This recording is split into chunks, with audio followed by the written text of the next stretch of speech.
Yadav TV மீடியாவிற்காக இன்றைய செய்தியில் வாசிப்பது உடைகுளம் கபிலநாதம். ஜெயந்தி, காஞ்சிபுரம்.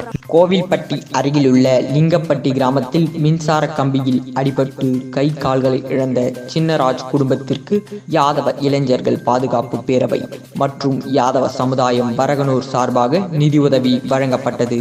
யாதவ உறவுகளே, நீங்களும் உதவுங்கள்.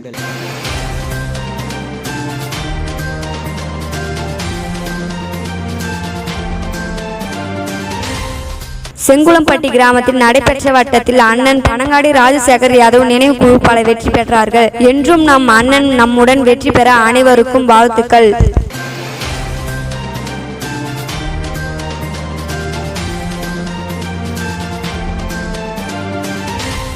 கடலூர் மாவட்டம் வேப்பூர் வட்டம் எம்புது கிராமத்தில் ஸ்ரீ சித்தி விநாயகர் ஆலய, ஸ்ரீ மகா மாரியம்மன், ஸ்ரீ மகா காளி அம்மன் ஆலய 48வது நாள் மண்டல பூஜை சிறப்பாக நடைபெற்றது. இதில் ஏராளமான யாதவ உறவுகளும் பொதுமக்களும் கலந்து கொண்டு அம்மனின் அருள் பெற்றனர்.